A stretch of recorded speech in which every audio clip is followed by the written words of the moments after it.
Hello everyone, thank you for coming back and joining us here on this video. I am back with a good friend of the channel, Robert Nugent, and you can find him on YouTube if you don't already know him. I'm sure you do. It's Decravy, determined to be Catholic. And with that determination to be Catholic, here are two Catholic men coming once again just to put the church in the world right in one way or another. I don't want it to be another repeat of many other channels that are always giving the bad, the negative, and all this. But there are certain things that good men need to stand up for when evil spreads. After all it takes for evil to spread is for good men to do nothing, to say nothing. Yeah, yeah. And I just want to say, welcome back, Robert. Thank you for Thanks very much. coming again. How are you? How have you been I'm since good. on? Yes, good, good. We were away on holidays for a week. The kids were off, so we went to get some sun down in Tenerife. My son had been on antibiotics all December with tonsillitis, and they were all swollen. So, getting a bit of sun definitely helps.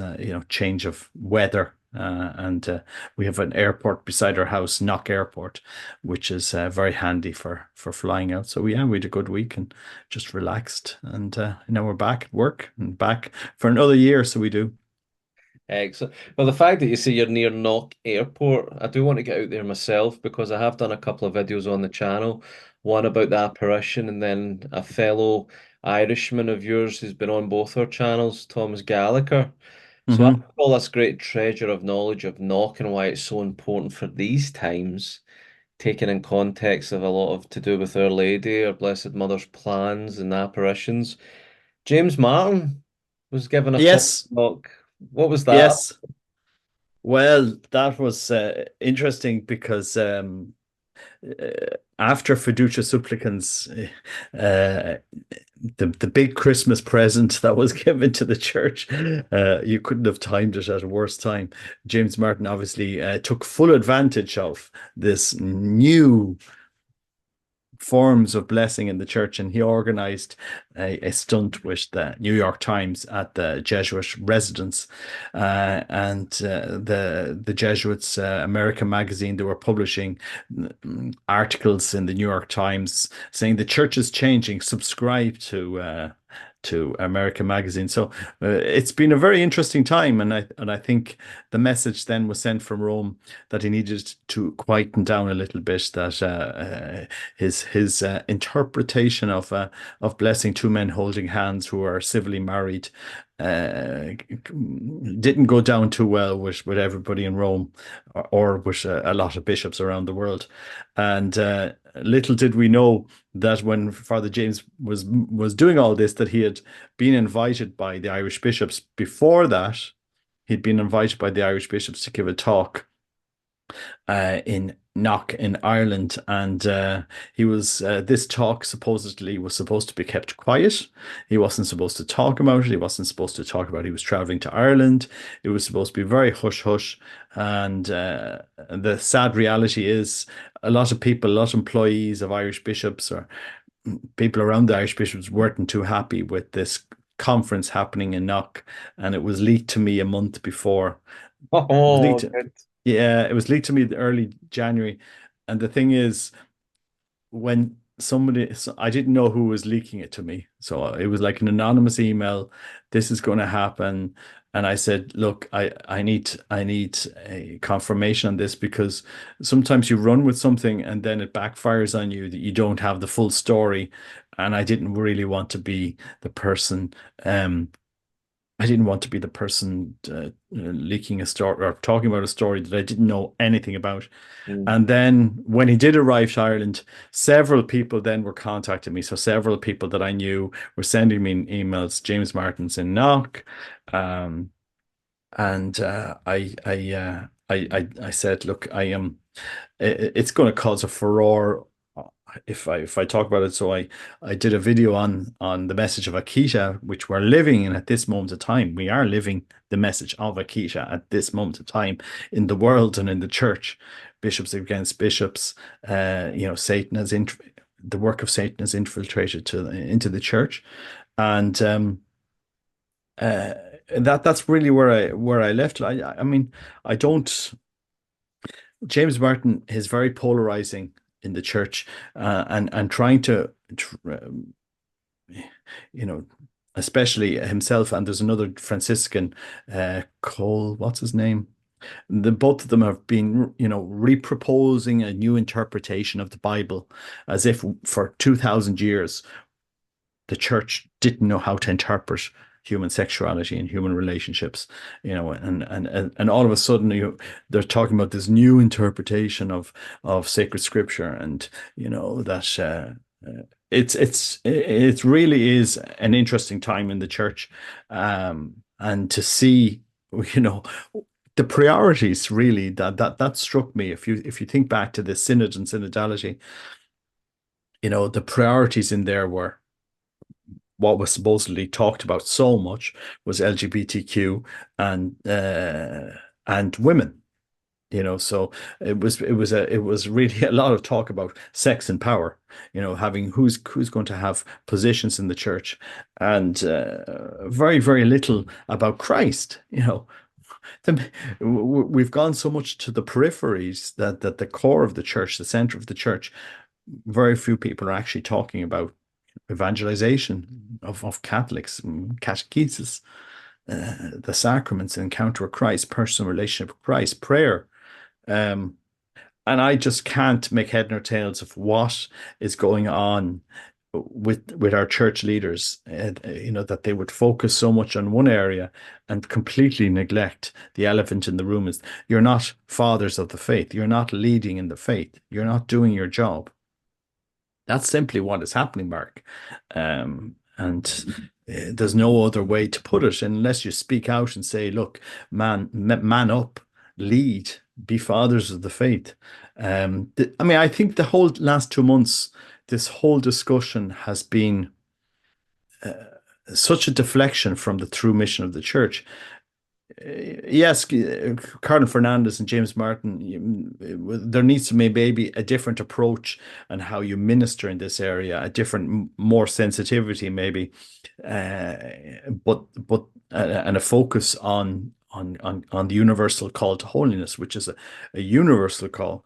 But they've really gone down the route of cutting people's um, link to the truth, by not proposing the truth. It's all mercy. That we want to be so, so, so merciful now that the truth is we're not able to propose that to you with love.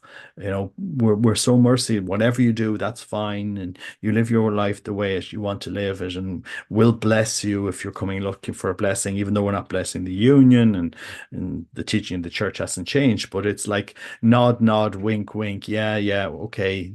We leave Catholic doctrine over there to the side, and we're not going to shove that at you at the moment. It is confusing. It is confusion, whatever way you look at it. And where there was no confusion was in all of the world's media was able to pick up before Christmas on the headline. They didn't seem a bit confused about what the Vatican was saying, but look, these are interesting times, and you couldn't have invented this all to happen at this one time in early 2024 in Ireland. And I think, in fairness, we just have to see where this all goes in the next couple of months. Yeah, I think it's still a nail-biting year, as I predicted even last year. I had the sense that would be the case.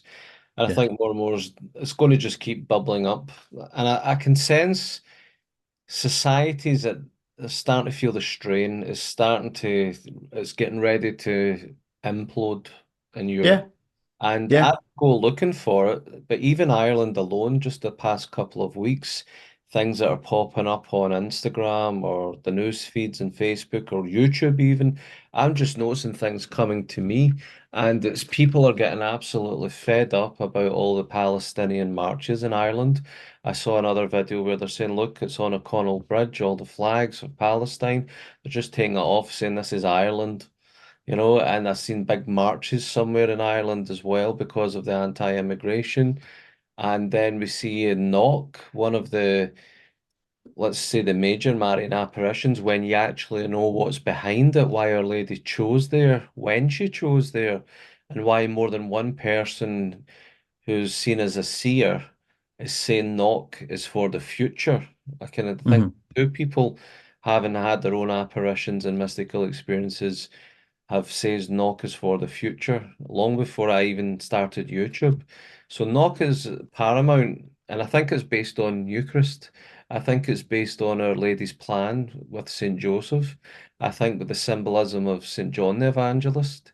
It takes me back to Lucia of Fatima. Read chapters 8 through 13 if you want to know all about Fatima. Every single apparition for the last 500 or so years, especially including Knock right through to now, is deliberate. Yeah. It's for a good reason, and now it's starting to make sense more than ever. 10 plus years ago, it was a guessing game. Even for all the books and the videos and the pilgrimages for me, it was still a guessing game. When can these things happen? What do you think? And make a logical thought or guess. But as much as we don't know and we're not trying to figure it out, you just know you're in it now. Yeah. We're still going to unravel, but it's less and less a sense of waiting for it to come, and it's more a sense we're just in it. And I think Ireland is one country of many that's starting to just pop up out the blue. You know, from France and the UK and Italy, it was always seen as they're the breaking strains, but out of behind them comes Ireland, and that's all I'm seeing right now.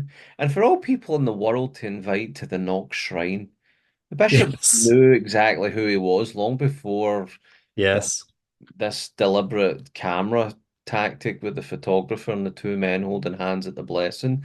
But do you think as well, though, Robert, though, like if the confusion was all there and it was not how they meant it to be, but then you have so many bishops across the world saying no. James Martin still goes off doing what he's doing because all along he's had that affirmation from the Vatican. But now they're telling him, right, slow it down, calm it down. Is that because of the pressure, or do you think people are getting the Vatican in the wrong way? It's I not the mean, worst case scenario. the Pope made the most astounding statement. I think it has to be the most astounding statement of his whole pontificate when he said that for Africans, culturally, they don't accept homosexual couples or homosexuality culturally. And I just thought to myself, you've gone ahead and approved and released a document, and you don't know your own people. You don't know the Universal Church. You don't know how this document is going to be accepted by the Universal Church. And I don't know, I don't have a degree in theology, but I remember being taught that the faith was one, holy, Catholic, and apostolic, that we were all called to live, preach, teach, and understand one faith. And this continent of Africa, was evangelized by Europeans, by Irish, by Dutch missionaries from all around the world. They gave them that faith, and I, I just said to myself, has Rome, is it so focused on certain cultures, on say the West, on the decadent West, the West that is, tripping over itself to promote abortion and family policies, that you can purchase babies, and where we seem to be so focused on on being merciful and accepting of this culture that the church doesn't understand the leadership, our Pope, and I hate to say this, but Holy Father, do you not understand your own church? Do you not understand how documents would be received? And I'm nearly sure in the past, when something like a declaration, and this is the first declaration of the millennium. I think the last thing was around 2000s. It was Cardinal Ratzinger that released a declaration. If you go back and look, when was the last declaration? So, you 2 years of synod and synodality, you would think, hold on a second, we're going to release this document. Let's circulate it to the bishops. Let's circulate it to the synod. They had, I mean, maybe I'm losing it in the sense that maybe I'm not seeing something, but when I heard the Holy Father saying that, no, Holy Father, the truth is they have the faith, and sadly, some of us in the West don't have the faith. They have the faith. This is the faith. We're called to be accepting, loving, and merciful. When St. Paul in chapter 6 of Corinthians, he's calling out all different types of people who won't inherit the kingdom of heaven. He didn't target one sector and say, you're worse than a drunkard. A drunkard is somebody who's not a drunkard and a reveler or a liar or something like, you're not going to get it either. Do you know what I mean? We're all called to this conversion of life, to preach the gospel, which is a change of life, a metanoia. Um, and I'm wondering what is happening to the missionary zeal, what is happening to preaching the truth. I think the document, if I was going to release a document like that, I would kind of focus it on the pastoral element of it, understanding how we can better understand these situations which that arise, people living in unions. How can we be pastorally more approachable to them? But they really, really messed up by the way it was prepared, the way it was before Christmas was launched off. I mean, talk about an utter fiasco. And and in the midst of this, James Martin here in Ireland, I mean, he ran with this enthusiastically, the day after it was released, not thinking of anything consequences. If you want to know that this man he has no wisdom. He has no wisdom. I mean, where are the fruits of the Holy Spirit? We can all be guilty of this, but do you not think it would have been prudent and more pastoral to digest a document over a few weeks and to see how it's going to be implemented? Do you know what I mean? Yeah. The church is very quick at and at the same time, they're head over heels trying to ban the traditional Latin Mass by, that aggravation in the church. On the one side, there's this aggravation, there's this division, there's this polarization, and in the midst of all of this, we're neglecting 90% of the church that are not being fed, especially in the West, especially in Ireland. The 90%, the core of the church, our children aren't being catechized properly. Our schools are not Catholic. I'm talking about Ireland, we're missing that. Mm. But the thing is, Mark, I knew this attack was going to come on the church in Ireland this year. I knew it from last year. So when I saw that it had been leaked to me, and I said I could see the dominoes where it was going to fall. So like I wouldn't be too harsh on the Irish bishops, because I said we knew something was going to come, especially on the primate in Ireland, Archbishop Eamon Martin. We knew there was attack going to come on him specifically. So we have to stand back and just be careful, like here, guys, just to unite the church. We were being told the unity prayer. Emma Gallagher, Thomas Gallagher's daughter, was sending me on. We need to be promoting the unity prayer. There was actually adoration in Derry, pre-planned for the week that James Martin was in Ireland, and they had pre-planned to the unity prayer. So we have to be careful about who's distracting us here, what's happening, what's the Satan trying to do? Because we can be agents of that. I can be an agent of that as well. The best intentions. But I suppose I really want to go back to what I was taught. The faith is one, holy, Catholic, and apostolic. Unum, sanctum, Catholicum, and apostolicum. The faith is one, and I really felt. I felt for the African church when the Holy Father says, "Oh, you're culturally special. Your culture doesn't accept this." Is the church saying that? Does the church want the whole world to accept this ideology that's being foisted on us?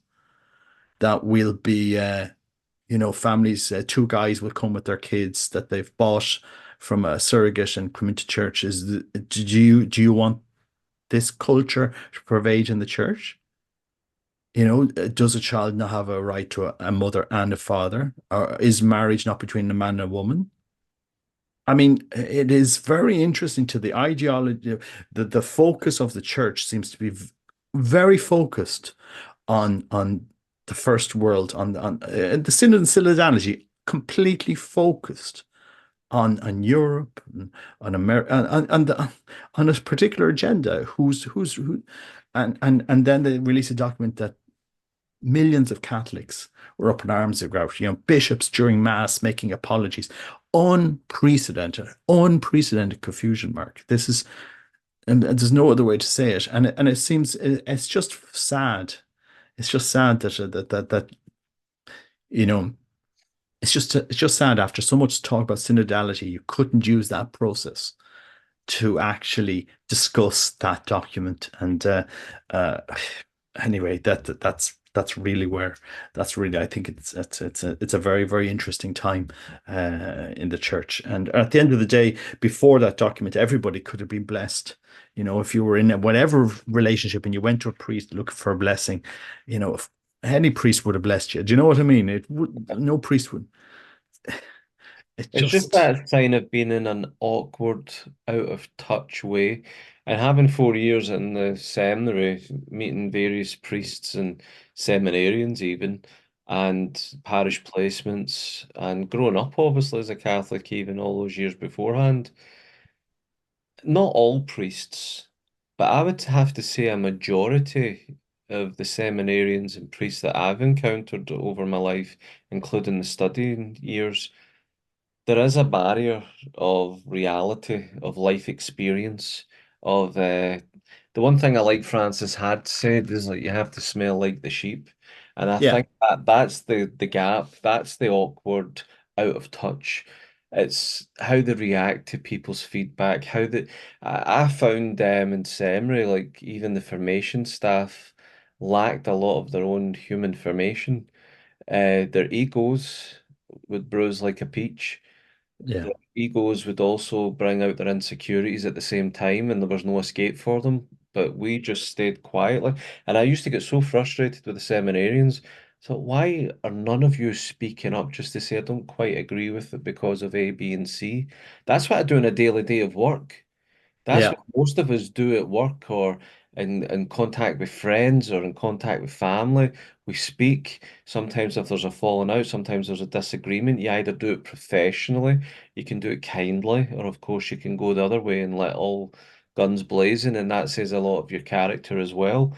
And I just often saw insecure men that came across very weak, and the only thing they had to mask over it was the fact that they were a priest, and they yeah, took for granted that the people would give them the automatic respect because they were a priest, which isn't a bad thing.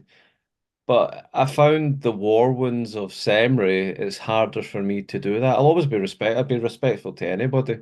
Um, Good manners are still free, last I checked. But the idea of the priest to use and abuse that, that's where the line would come, and I'd make it clear now more than ever.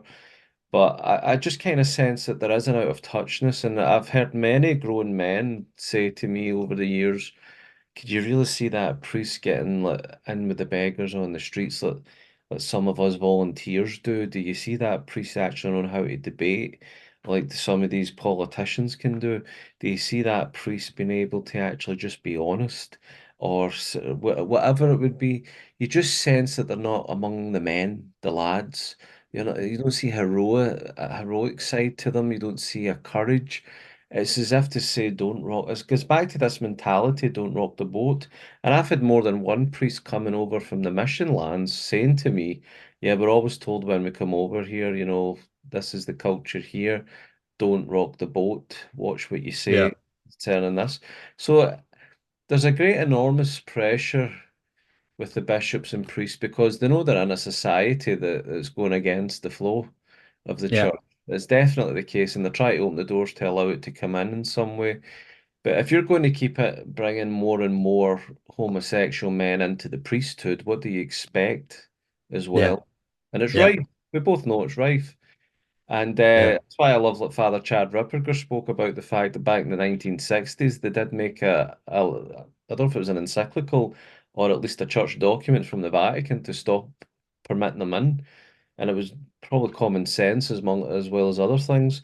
But speaking of him, and to bridge it into the next thing as well, he was speaking in St. Patrick's Cathedral in New York a couple of weeks ago, Father Chad Ripperger, on Yeah. about Our Lady and spiritual warfare. And then this week, what happened with this funeral and transsexuals and the video you put on there as well? I haven't had the chance to watch. I don't know if I want to watch too much, but I saw the lady acting silly, dancing about, the man with the hat on, even in a church, to take it off. You take it off as a hearse passes, as a sign of respect. He's wearing it in the church, and then Saint Cecilia. Was he insulting Saint Cecilia, or was this the woman in the coffin? It was an Wait, it's a guy. absolute It's a guy who was buried as a woman. So the as far as I'm aware, this is a transsexual. So his name now was Cecilia, and but the thing is, from what we believe understand, and this is James Martin now has put out a Twitter feed trying to untangle himself from the mess. This transsexual was an atheist. So I like I'm trying to understand here what is going on in the American church here. How does an atheist transsexual, get a funeral? Did he request this? Was it something that he wanted, or was it just the venue that they wanted? I mean, to be honest, I don't know. And to be fair, and the cardinal and the priest, they've apologized. They're going to do reparations. So look, there's no point in really harassing them in further on this because I think that they've seen it for what it is. But that the language that was used there, terrible.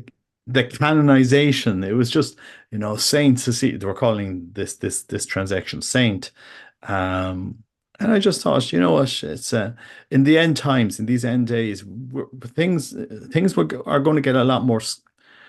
I think that I think the world. The thing is, Mark, Protestants are scratching their heads and they're looking at the Catholics and saying, "What has happened to you Catholics?" Like so many Protestants are calling out They just never expected us Catholics to be so confused. They just thought, okay, well, we can't even create. Do you know what I mean? Yeah. It's just the sense of the faithful, Protestant faithful. Our sense is that for those that love the faith, there's something seriously wrong in the church. There's something seriously, seriously wrong in the church. You're talking about the church in Scotland. Well, you had a cardinal that back in 2005, what was it, Keith O'Brien? You had a whole mafia in the Scottish church, which is still there. And it's to be acknowledged. And how is this going to be reformed? How is this going to be changed? There's and that's a cancer in the church that destroys the missionary zeal of the church and what is going on there. You've It's said people. it twice. You're sorry there. You've said it twice, and I forgot. And then you said it again, missionary zeal. Because I was just thinking when you're saying the church in Scotland and that, I was thinking I trusted Pope Benedict. I trusted who he appointed as bishops. Yeah. He was a good few ones to appoint. The one that I was wanting to be appointed bishop, he was, but I was told at seminary amongst the guys, he probably won't be because he's not in the circles, this type of talk. But then he was. Benedict went out with the circles and started looking further back and stuff. And he was my spiritual director and he was made bishop in the end. And I'm like, right, there's still a sense of hope that the Holy Spirit is still in charge. Yeah. But Benedict spoke because back then, this was before Cardinal O'Brien was ousted out and stuff, but there was something, I think that's when a lot of the gay stuff was happening, the gay rights, the adoptions, the marriage stuff, and whatever else afterwards. And he spoke about how we had to stand with a missionary zeal. You've never heard that type of talk. I mean, imagine a pope, heroic, the man taking charge, you're ready to draw into battle with that spiritual war. Mm. Benedict gave me that Yeah. in his humble way, but how his words were always perfect, and how he could put so much into one sentence or one paragraph. Your mind was everywhere with what you were learning and studying at the time. That's how I felt, but I don't sense a lot of that with Francis. Like I say, I love I get so much wisdom from the priests. The shepherds have to smell like the sheep, and we think of that sheep over the shoulder, Mm. being carried, and but I think they're going about it in a out of touch way, so to say. Yeah. And that's exactly what I just find. It's like the church, like the lamp attracts the flies and the moths, the light. This church of today seems to be attracting in the wrong way. Like there's just so many people that if I had to walk into a business to take over and I was looking at the figures, I was looking at the statistics, the data, you're fired. We Yeah. we need like the new prime minister with his new cabinet or the new entrepreneur taking over a business. Look into it for a year or two, see what needs change, then start implementing what you've came to understand and what your future projections are looking like. The church, Mm, something like that, and they just walk in there with an automatic golden ticket because they're a priest, but they have no life skills. They're mm. lacking in a lot of it. They're lacking a lot of social skills. There's so many lacking manliness that I think's one thing everyone sees. And I just find and I don't mean to sound negative here, but you see these headlines coming up in these news articles, and the last thing I want to do is watch them because it takes away the peace I do have. I'm fasting when I can, I'm praying every day as best I can. I want to do more. I always even get a sense I'm not doing enough. But when I see these things that's happening in the church, I don't want to entertain it. I don't want it always on the channel because what good is it doing? And Yeah. at the end of the day, Our Lady's prepared us for this stuff. This is what we're going to be, because it's going to get worse. It is Yes. going to get worse before it gets better. And that's why we need to not be afraid. That's why we must not lose the faith, because it stands to testimony that we were told it was going to happen. It is happening. Therefore, put more belief in the fact that these apparitions are real. I kind of keep it simple that way sometimes. But I don't know how it's going because every time I see there's a new thing in Scotland again, like this new way of renewal parishes, and I just it sounds wrong, but I just feel like all the best because I find as if they'll do these new campaigns, these new posters, this new stuff, and it never changes anything. There's And they something, spent thousands and yeah. thousands on this. They'll do these new things and then nothing comes of it. It's the same people in charge, it's the same people doing the work, and it's the same people giving us zero results. Mm. It's Yeah. more of a social gathering and make everyone happy and keep the plate money coming in. And I know it sounds negative, and I don't mean it to be, but I keep saying to people recently, I'm not being pessimistic, I'm being realistic, Yeah. you Yeah. know?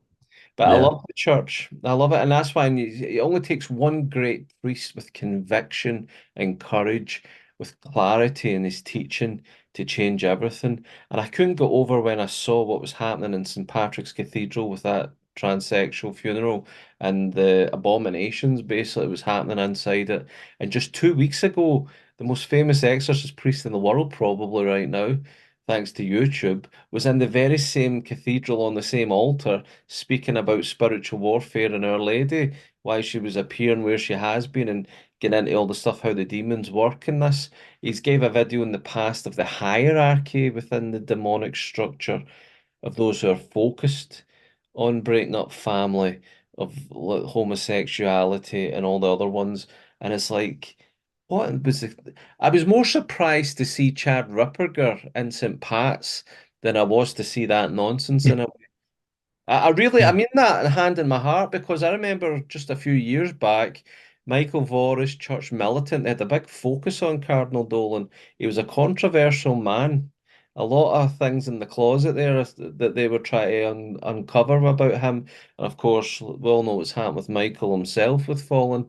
Mm. But at the same time, I was surprised because I think they were trying to uncover how the church spent millions in New York to prevent Archbishop Fulton J. Sheen's remains being transported to his diocese to bring up his beatification, his cause for canonization. All this stuff, all this politics, and all goes back to Cardinal Dolan and stuff. But then Chad Ripperger appears at St. Pat's, New York, and I was like, well, that's a nice surprise. Obviously, I watch it. I love Father Ripperger. Spiritual warfare, how the demons work, the hierarchy of the demons, why Our Lady's preparing us, start knowing your nemesis, how we combat them. And then 2 weeks later, on the exact same altar, you get this nonsense. I mean, what's going on with Cardinal Dolan and the priest? I'm like, just when I thought you had me one. I don't get it. I don't get I it. don't. I don't Yeah, get we'll it just do either. a reparation. God's merciful. Yeah, like it's going to get hectic. We never thought we would see what we're seeing. The likes of what we're seeing. As I said, you wouldn't you wouldn't think these things would happen, but this is where we've ended up. And if the church wanted to resolve this, they could. They could just issue a document saying this is how a funeral should be conducted. End of story. You can't have eulogies which are just have What your much eulogies do and organize them in a hall somewhere else. Do them online. Go at the grave site. That the funeral mass should be blah blah blah, and that's it. But the church doesn't want seems to be quite happy with this whatever that they're allowing to happen, because it happened in Ireland as well. It was just and people will come for the show but they won't come to worship God. They'll come in for the show, and that's very very very sad. And to see that happening. I don't know if Jordan Peterson's converted to like Catholicism or he always was, but I've noticed a few things popping up with him where he's speaking Yeah, fondly of the Catholic Church, especially the traditional science. And that it says, well, if the church is supposed to be this great adventure into the mystery of the divine, apart from the world, why is it we go there and it's the same hippies playing the same music in the same way of the world? What's different about it? yeah, Absolutely spot on. yeah, Spot on. I mean, I love playing the drums. I've played to a lot of worship music and been asked to play at events. I'll happily do it. But there is something that we need to remember the sanctity and the yeah, beauty, the evolution of the liturgy, the sacredness. The yeah. world can give us music, they can give us feel good things, but there's something else that takes the soul to a different place that shouldn't be lost no matter what. And I'd just love to ask the Pope, with all this Abrahamic religion and the treaties in Abu Dhabi, and we've got the Jews and we have the Muslim Mhm. brothers and sisters, and then we have ourselves, the Catholics, Christians. Where's the dialogue between these three great religions where the mosques are allowing all this to happen or the temples?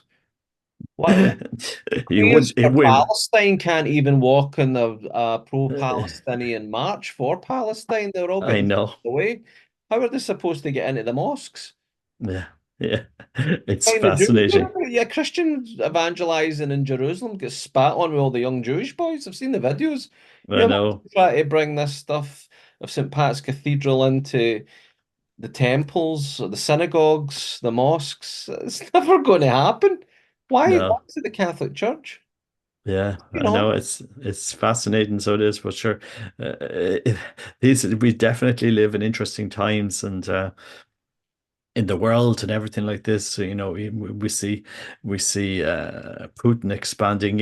It wouldn't surprise me, Mark, if in the midst of all this that you know South Korea, China, and North Korea, China, and Russia invaded Ireland, because we're the weakest link in this whatchamacallit, in this NATO landscape. We're not part of NATO, set up a base, to counter NATO here.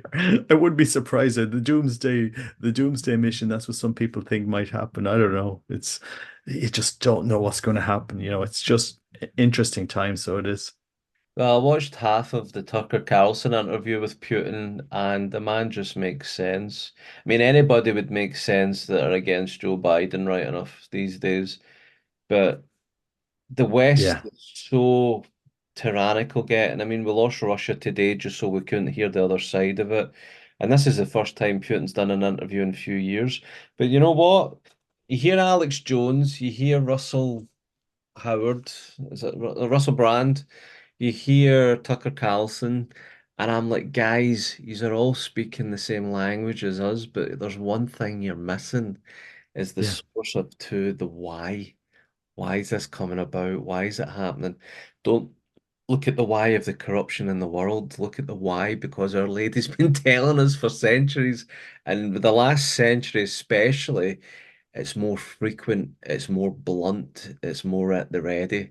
Fatima, Garabandal, Akita, Yeah. Medjugorje, just the four pillars of the past century. And I kind of long to get away in the middle of nowhere, away from it all, if that's what my faith takes me to go, makes me go because of whatever's to come. But I find I'm more and more becoming insulated and private within the fellowship of my faith-based community, with obviously Yeah. with my wife, my family of faith. And I couldn't care less in so many respects of the world. But there's a lot of talk now about conscription in the next 2 to 3 years with Russia and all this stuff. And I'm like, I don't know if it's going to be that long. It might be. But if Russia, why would Russia wait until we're at strength? Why not do it beforehand? Yeah. Well, this is what you're going to see in England and Europe and all NATO territories. You're going to see a ramp up of recruitment. This will happen, because they don't have the numbers that North Korea, China, and Russia have. I mean, people forget North Korea has more submarines than America. All right. Small. People don't realize that the military strength that North Korea has been building up, of obviously supported by China. Um, and Russia is winning because of support from China, because of support from North Korea, because of support from Arabic countries where they've been sourcing stuff from. Like, do people not see what is happening here? And if they wanted to, they could they could turn things, flip them on the dominance away, taking cut the American dominance, for example, the dollar. Why is all of a sudden they could just say, well, let's go with the yen, or That's why um you've got the BRICS treaty. yeah. Brazil, I Russia, mean, China, South Africa, and there's many other nations joining. The East is all going east. America, they've had enough of America, it seems. Saudi yeah, Arabia is not even answering Joe Biden sometimes on the call. They've cut 1 million barrels per day off American supplies and everything as yeah. well. Yeah, so when things happen, Mark, they'll happen very quickly. Yeah. So when this kicks off, it just won't be a slow ramp up. It will be, the crisis will hit us one day to the next, and it will be very severe in the impact. Markets collapsing, financial markets collapsing, supply chains collapsing. All of this is going to hit us. When the strike happens, when the war breaks out, it will be fast. It will be very, very, and this is where our sleepy Western Europe, our sleepy first world, if you just think about it, we're all focused on gender equality and inclusion and white privilege and making sure women have access to freezing their embryos so that they can work longer, and all this wokeness. Seriously, if you think about what's our society focused on, our kids are numbed with mobile phones and drugs and sex and porn and all this. So, we've been well anesthetized in the West, and what's China and Russia and North Korea, and what are these countries doing? They're not allowing their populations to be drugged to death. The China especially.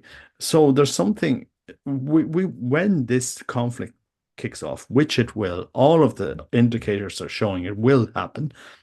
It will be extremely brutal, and our societies will not survive. Mhm. Our Western societies, what people don't, we don't have the virtue to actually survive a crisis of that magnitude so quickly. And what you'll see in there, for example, I'm not anti-immigration at all, but when you have bad immigration policies, which has happened in Ireland, they're accepting in thousands and thousands and thousands of immigrants. Our bishops seem to think it's a good thing. We shouldn't be, and our politicians seem to think it's a good thing. It's fine. Everything's rosy. We all have jobs. We all have food. We all have our cars. The immigrants live in those centers. They're not impacting me, and I'm not. It's fine.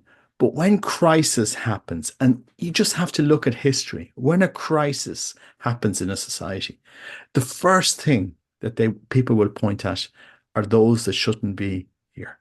Why am I Why is my food being rationed? This guy from Algeria, you go home. You're Ukrainian, you go home.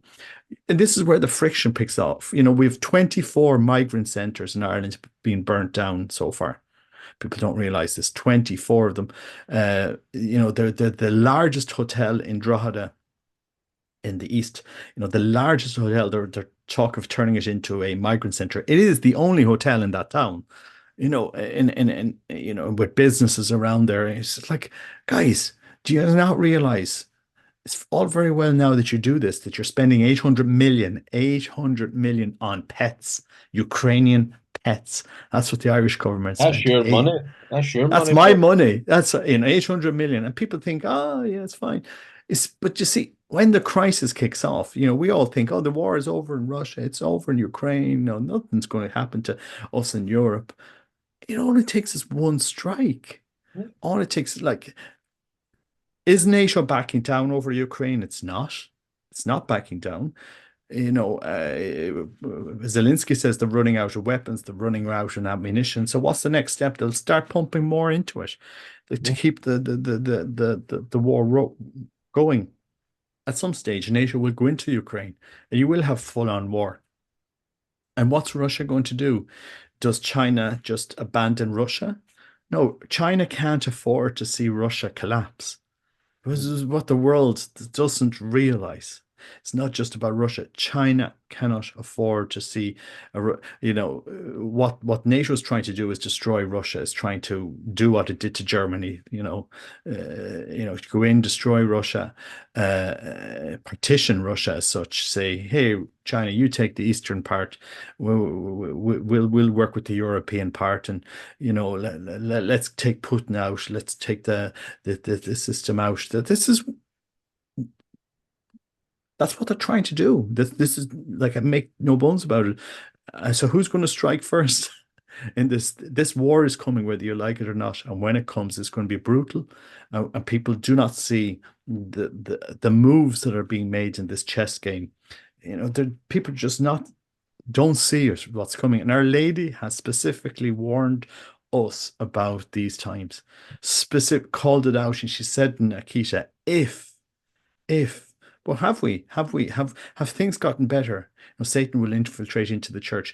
Do we think Satan hasn't infiltrated into the Catholic Church? Does anybody honestly, can anybody hold up? No, Satan hasn't infiltrated. Pope Paul VI said the smoke of Satan had infiltrated the church via a crack. Well, do we think he has left in the last 50 years? Does anybody honestly, any reasoning Catholic, think that Satan has not left the church over the last 50 years?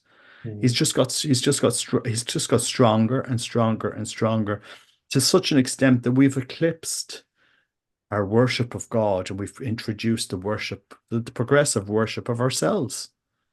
We've lost the meaning of the sacraments, confession, which has been, what more could Satan hope for but a soul who has no relationship with God? We go to churches now for novenas, but we won't go on a Sunday, on an ordinary Sunday. We go to light a candle, but we won't go to confession. This is where Irish Catholics sometimes will prefer to light a candle or go to a novena or something like this, that actually go to confession, that actually have a sacramental life, that actually know.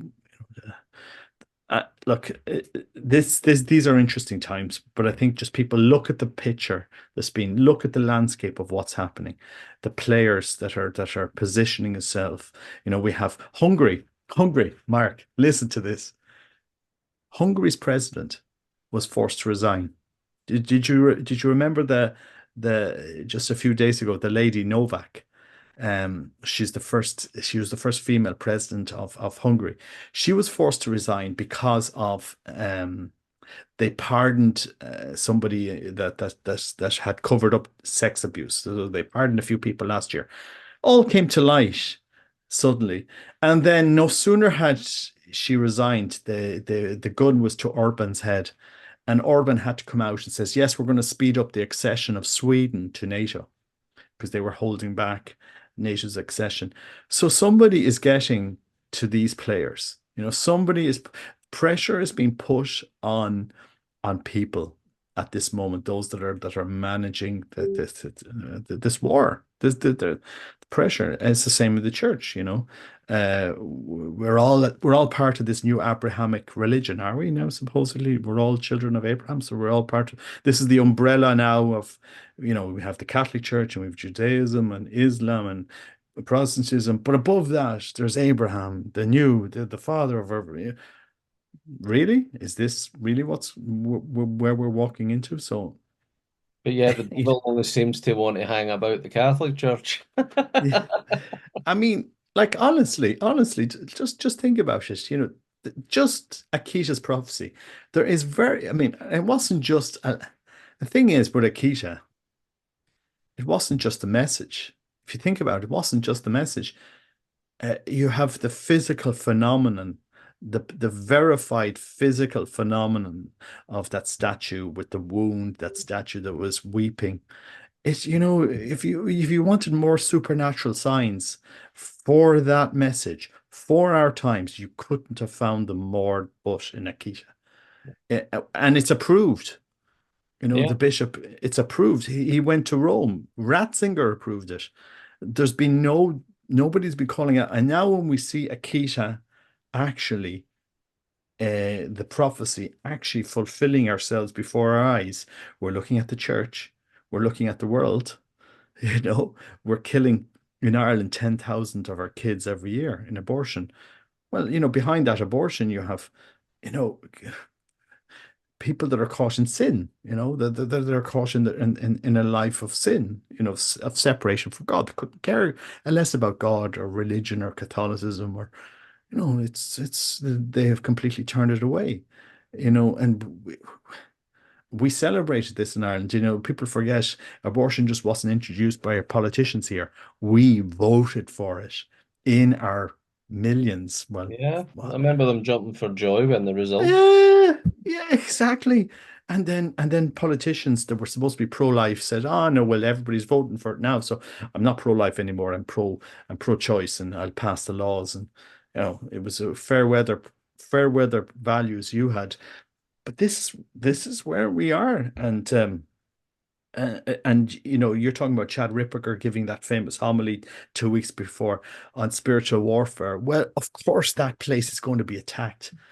You know, when you talk about spiritual warfare, I don't think people realize how serious the situation we're in. I just think we are sleepwalking. The West is being hoodwinked and sleptwalked into a disaster that is coming. Make no doubts about it. And when it happens, it will be very quick, very sharp, very acute, very painful. You know, because we're going to see a lot of our structures. Oh, people.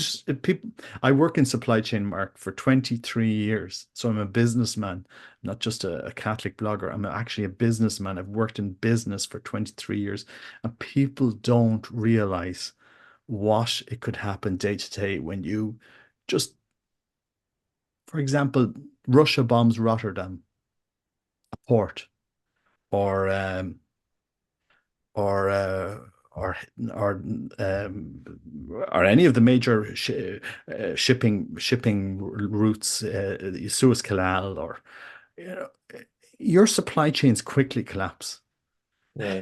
You know, your fuel supply chains quickly collapse, which people don't realize. And then when the crunch happens, your financial markets collapse, your pension markets, your supply chain, your social, your employment starts to collapse. Mhm. You know, when people don't realize how this is going to impact us, you know, very, very, very quickly, and it will happen. It's not if, buts, or maybes. It will happen.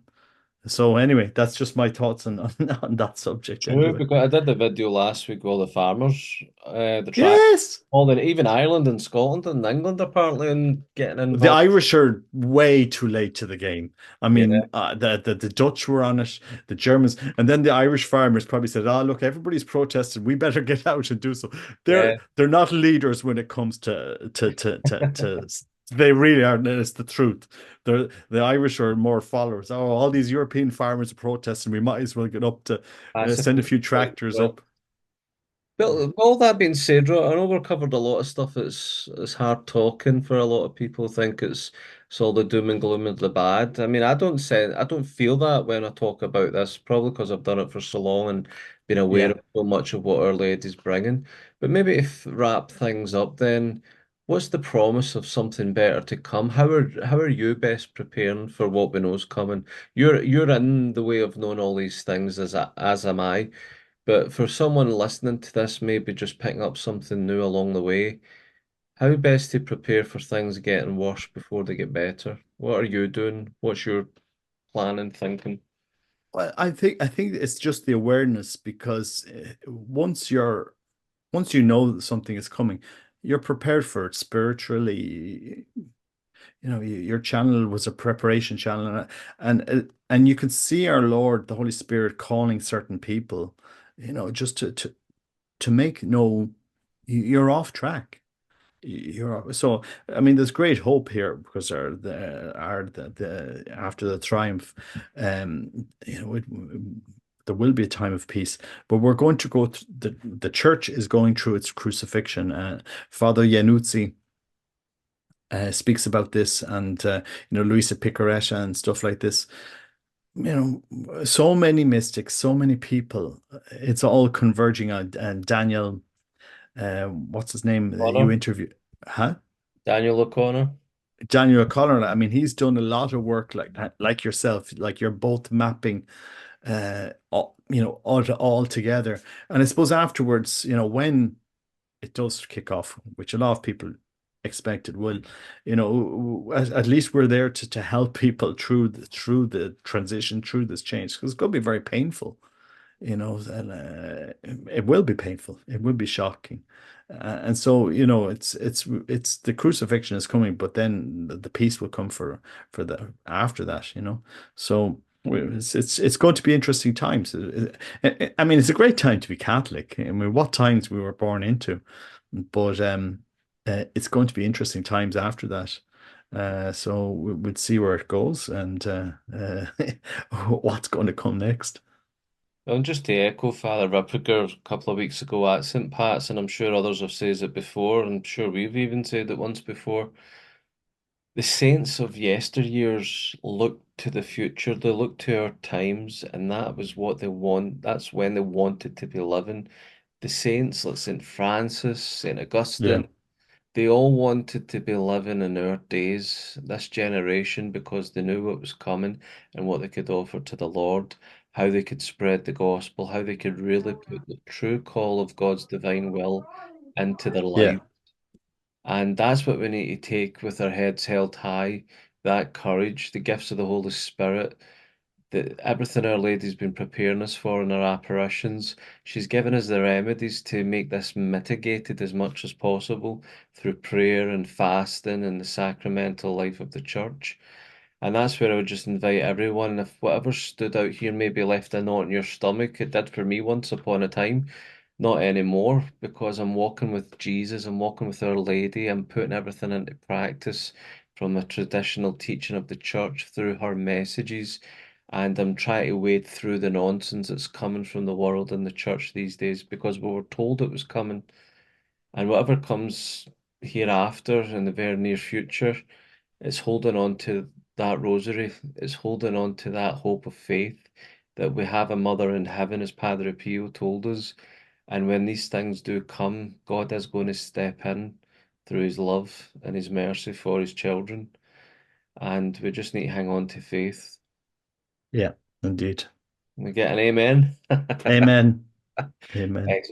Thanks for your time, Robert. It's been absolutely God brilliant. bless. I love having you on, and maybe over the next few weeks of Lent, maybe getting some prayer times, we get into something more Lent fest. You're more welcome to come back on. I'm going to maybe try and do some of that on the channel during these weeks of Lent. And until next time, then, everyone, remember to check Robert's channel out, Decrevie, determined to be Catholic. I'll put the link in the bottom in the box and thumbs up, hit the subscribe, share it out there. You know what you have to do for your part. And until next time, take care and God bless. God bless.